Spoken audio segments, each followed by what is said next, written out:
Meie järgmine esineja liitub meiega videosilla vahendusel, disainer, inimene, kellele ligipääsetavuse küsimus on igapäevaelus väga tähtis küsimus. Ma loodan, et me saame kõik süsteemid nii käima, et ühel hetkel Daniel on olemas.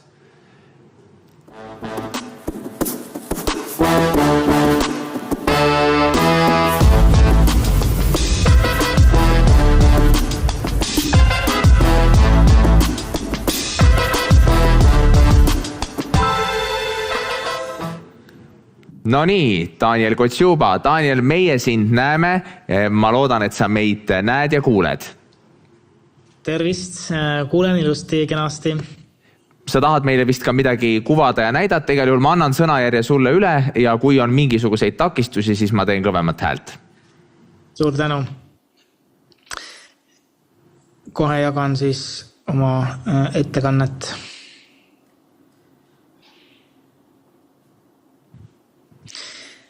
Suur tänu, tere kõigile, mina olen Daniel Kotsjuba, olen Eesti Kunstiakadeemia sotsiaalse disaini õppekava juht. Ma olen taustalt disainer ja ma olen tegelenud sellise kasutajakeskse ruumi, sealhulgas ka ligipääsetavusega juba mõnda aega. Ja ma sooviksin, ja ma olen natukene kurb, et ma ei saanud täna küll kohale tulla, kuid annan parima siin videoteel ja loodetavasti meil õnnestub see väikene lühike hetk ka koos nendest teemast mõtiskleda. Ma sooviksin täna rääkida ligipääsetavust võib-olla natukene teises võtmes või jagada omaenda võib-olla lähenemist või kuidas mina tunnetan seda ja millist potentsiaalsi ma sellest näen. Ma täna kindlasti ei räägi regulatsioonidest ega numbritest, kui suur kaldenurk peab olema ja kui laiad peavad uksed olema või kui kõrge peaks lävepakk olema. See kõik on meil kirjas ja seda teate te ilmselt veel paremini kui ma ise.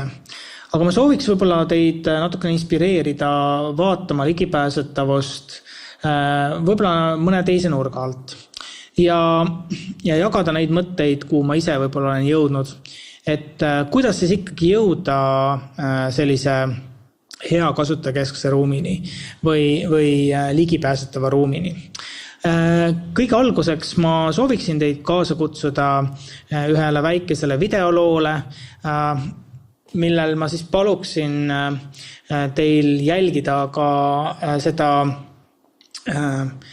seda teksti, millest seal räägitakse ja seal võib-olla on peidus mõned väiksed ivad, mille ma sooviksin ka hiljem avada. Ma loodan, et minu see video ka siis algab ja töötab. Fyresdal jo en kommune med masse toppturer, masse flotte fjell. Det mange muligheter til å komme seg ut og ut i naturen, men ikke for alle. Hammeren jo et område som ble mye bruket tidligere. Men vi ønsker å tilrettelegge for enda mer bruk, og da særlig med den turveien rundt som da skulle være universelt utformet. Da gikk vi rundt i brukergrupper, lokale, barnehage, skole, eldresenter, idrettslag, og spurte hva viktig, og fikk ned en liste, og så gikk vi til planfirma, fikk tegnet inn de ulike aktivitetene, og så gikk vi til entreprenører og spurte, det her mulig? Kan dere bygge det? Og det kunne de. Tilrettelagt uteaktiviteter viktig for folk. Når du bor i byen og vurderer å flytte hjem igjen, så vil du gjerne ha den naturen og det du vant til fra du vokste opp, men så har du kanskje blitt vant til litt mer tilrettelegging og at ting nærme og 5-minuttersamfunn og alt det der. Her har vi laget en sykkelløype med 3-element og doseringer. Der brukersnittet ikke for høyt, så her kan alle fra den minste til den eldste sykle uten problem. Kjempegøy, fordi det en stiskogen, og så kan vi sykle i skogen, og så det hopp. Det lagt til rette med gode, breie veier, møteplasser, sittegrupper med korte mellomrom. I forhold til brua i fjellet, der skal de kunne komme forbi med større redskap. Og det lagt til rette med platting ned til vannet, sånn at den kan sitte og få den kontakten med vannet som andre kan nyte, som har 2 bein å gå på og kan gå ned til strandkanten. Det må være et kjempetiltak for folkehelsa, det området her. Det helt tørt. Vi har jo fått midler fra Folkehelse til å utvikle parken, og det ser en jo med brukerne som bruker det i dag. Altså, det jo folk som tidligere kvia seg for å gå ut, fordi at det var alltid en motbakke de måtte håndtere. Her har vi laget det lett tilgjengelig, flatt og greit, og folk kan gå akkurat så langt de vil. Jeg skulle jo ha gått og trimmet, men jeg litt dårlig i knæet, så jeg må bruke sykkelen. Helt utrolig at jeg får laget en så flott plass, og så takk til alle som jobber med det. Alle kan komme her, både små og store, halte og sjure. Så supert. Og så har vi jo kjøpt inn de sykkeldrosjer som pleieomsorgssenteret bruker. Når den ikke så sprakk, så det ikke så godt å komme seg ut i naturen. Så jeg må antall bruke rullestol eller kryssjur. Hvis mange jeg var i nå, det den 3-turen, vel det ikke det da? Det blir ikke noen tur her. Ja. Fyresdal har stolt tradisjon som skogbrukskommune og har drivet mye med tømmerfløting. Så deler av den trebrua langs fjellet jo inspirert av tømmerrennene som ble brukt før i tida for å fløte tømmer ned til sjøen. For Førsdal kommune så det jo vist seg å bety mye. Kafé, restaurant, sier det jo, har øket besøk. Folk kommer til Førsdal for å oppleve dette her. Det jo veldig artig å se, som når den har vært med å jobbe med det. Så det klart, for reiseliv og for næringsliv i Førsdal så betyr jo dette her en vesentlig del. Jeg tror alle bruker anlegget. Her det barnehage, skole, familier, eldre og turister, besøkende, absolutt alle. Og hundeluftere. Ja. Og folk går her hele året. Selv om det snø, vi brøyter ikke, men de tråkker løyper selv.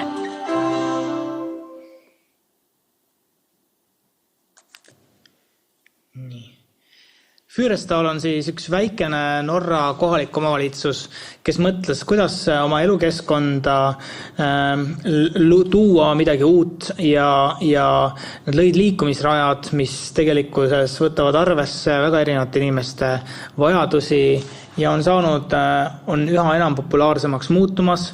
See ei ole vana arendus, kuid nad on sellele juba teinud teise ringi peale. Kui me räägime ligipääsetavusest, siis küsimus on, millest me räägime. Me räägime seda, et kui reaalsuses me oleme erinevate võimete, erinevate oskustega, siis ligipääsetavus võib-olla juba möödunud tähenduses on see, kui me loome erikohandusi selleks, et inimesed saaksid kasutada seda keskkonda, teha neid tegevusi, mis on neile olulised, kuid kaasaegsel või täna me räägime ikkagi ligipääsetusest sellises mõttes, et ka see naisterahvas, kes siin ennem rääkis paraspordist, kui ta on ratastoolis, et see keskkond on juba võtab arvesse tema vajadusi või tema soove selleks, et juba eos, et me ei vajagi erikohanduste tegemist.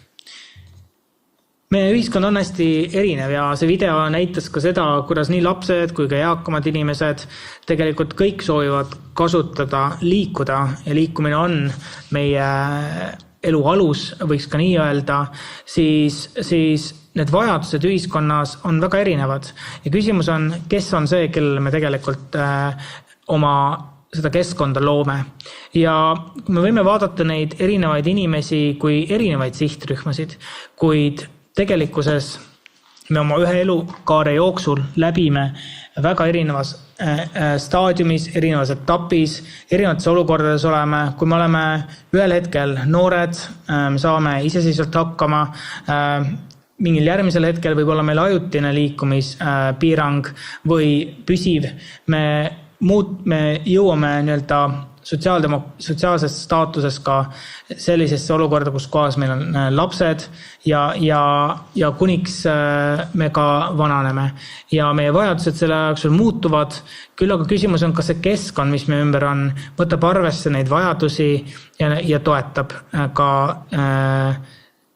ka meie vajadusi nendel olukordades.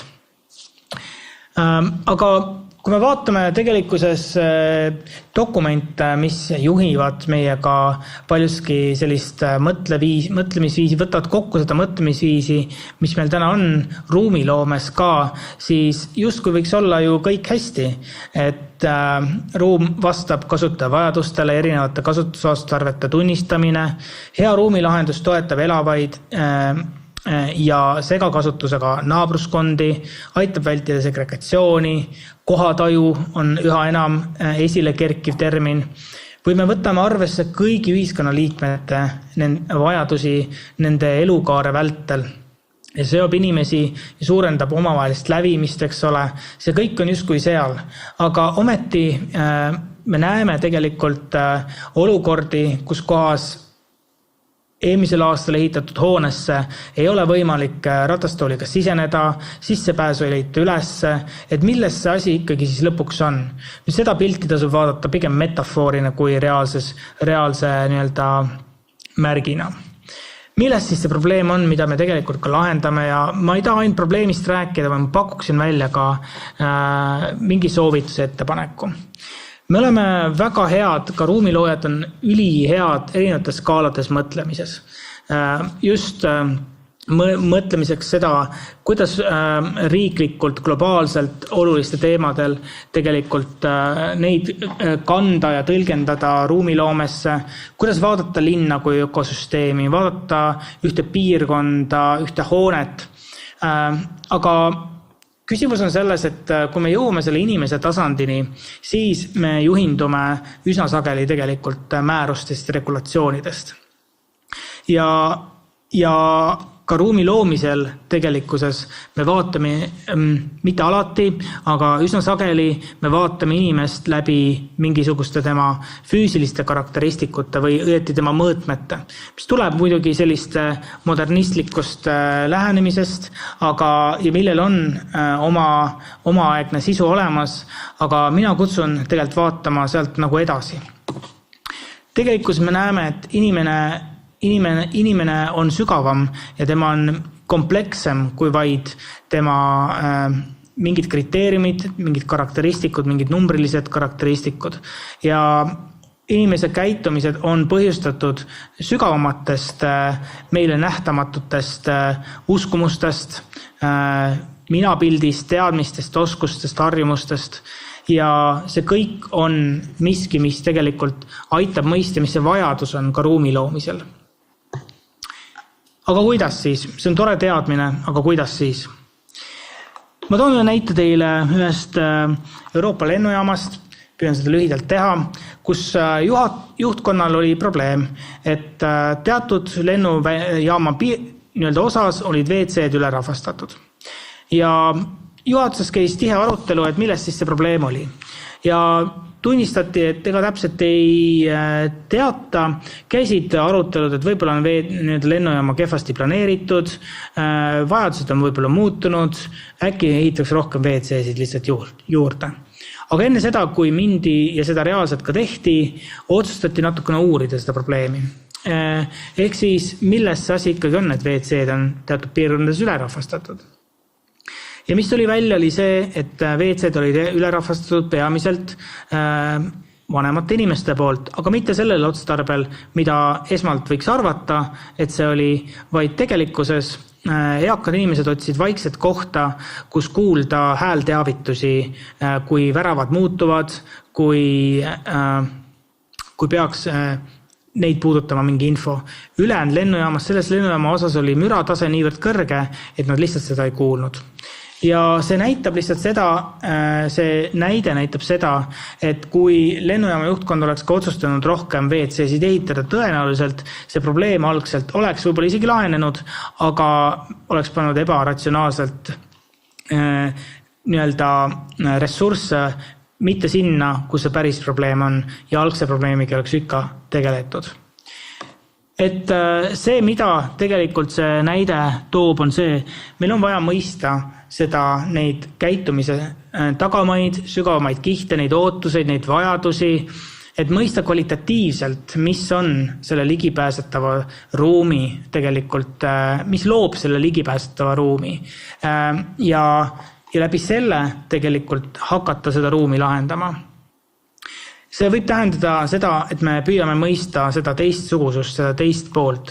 Miks ikkagi need inimesed ikkagi seda WC-d üle rahvastavad või kasutavad seda WC-d muul otstarbel, kui see on tegelikult ette nähtud.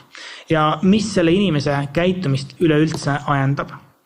Alati ei ole võimalik kasutaja uurimust teha, sest tõepoolest elureaalsus on see, et lihtsalt erinevatel aegadel on, erinevatel projektidel on erinevad kestused, aga alati ei ole ka seda võib-olla ka vaja teha, kui me seda teeme ka koosloomes. Et alati ei saa minna uurima midagi, aga on võimalik inimesed kutsuda laua ümber, et koos arutada nende küsimuste üle, mõista paremini seda teistsugusust, mõista paremini, kuidas inimesed, millised ootused on neil, kas ruumile, kas mõnele teenusele, tootele, mis veel.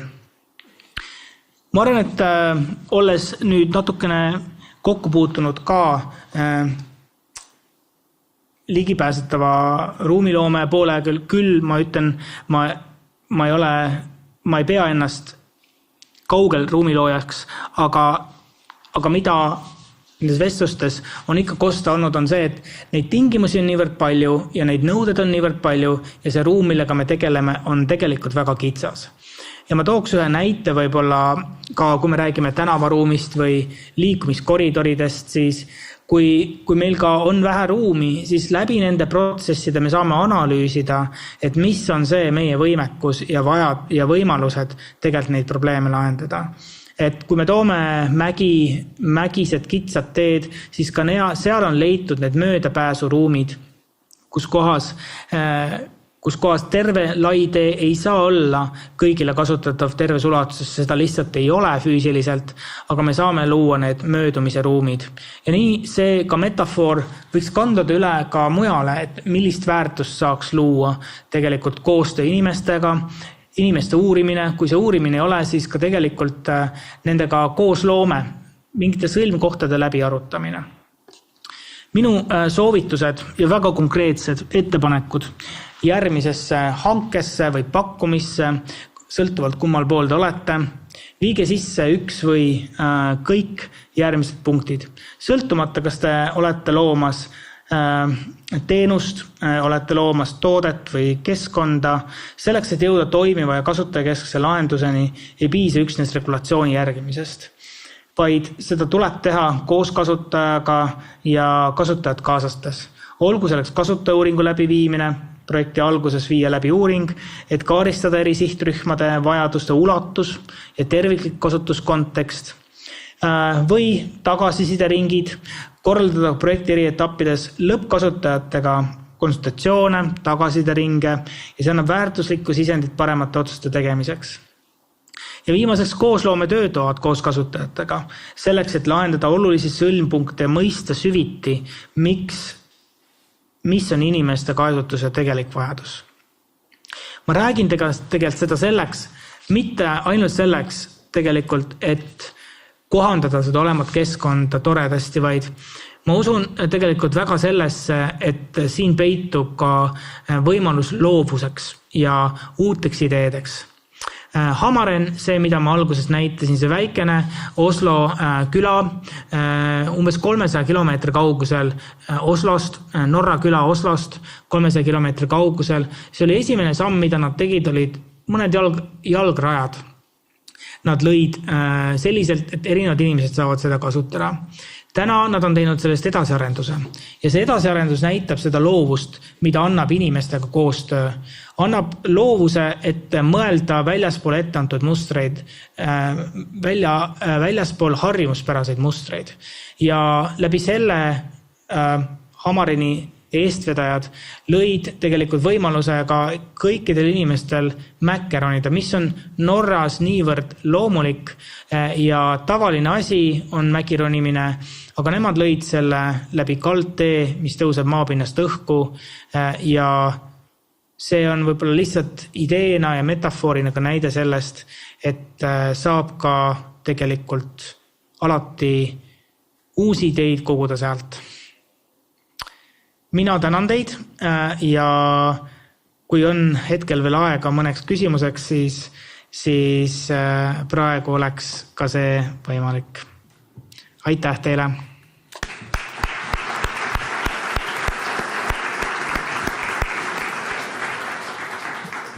Nii, konkreetsed ettepanekud on kõlanud, Daniel on rääkinud. Üheks küsimuseks me leiame aja, kui on. Või oli Danieli jutt nii ammendav, et ütleme talle aitäh. Tundub, et nii. Daniel, aitäh sulle. Tänan, et liitusid meiega. Suur tänu.